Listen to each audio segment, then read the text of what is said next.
In the Bible, we find one of the most beautiful appeal from God. It says, "Today, if you hear His voice, harden not your heart." Would you like to spend this day with God? Listen to this devotional.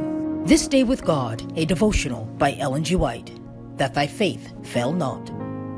My soul shall make her boast in the Lord, the humble shall hear thereof, and be glad. Psalm 34, verse 2. When as you labor for the salvation of souls, sinners are convicted of their sins, and you have had evidence that Christ has had compassion on them, that new hope is springing up in their hearts, it is not correct to say, we prayed for him, and he gave his heart to God, and was saved. This is misleading. It is their privilege to say solemnly, seriously, gladly, I believe that Jesus Christ has forgiven my sins. Encourage every soul to have hope and faith, but never say to any man, he is saved. Patient, pitying tenderness is to be exercised towards the erring, to bring back the wandering sheep.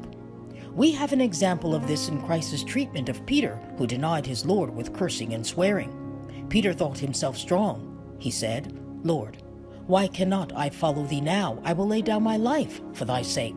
John 13, verse 37. But Jesus answered him, Verily I say unto thee, that this day, even in this night, before the cock crow twice, thou shalt deny me thrice. Mark 14, verse 30. But Peter spake the more vehemently, If I should die with thee, I will not deny thee in any wise. It is not wise to boast. Peter fell because he did not know his own frailty. The Lord had said to Peter, Simon, Simon, behold, Satan hath desired to have you that he may sift you as wheat. But I have prayed for thee, that thy faith fail not. And when thou art converted, strengthen thy brethren. Luke 22, verses 31 and 32. If Satan had been suffered to have his way, there would have been no hope for Peter. He would have made complete shipwreck of faith. Had Peter earnestly and in humility looked for divine help, had he been searching his own heart in secret, he would not have been sifted when tried. Satan cannot overcome the humble learner of Christ. He who walks prayerfully before the Lord, when the enemy shall come in like a flood, the Spirit of the Lord shall lift up a standard against the enemy. Isaiah 59, verse 19.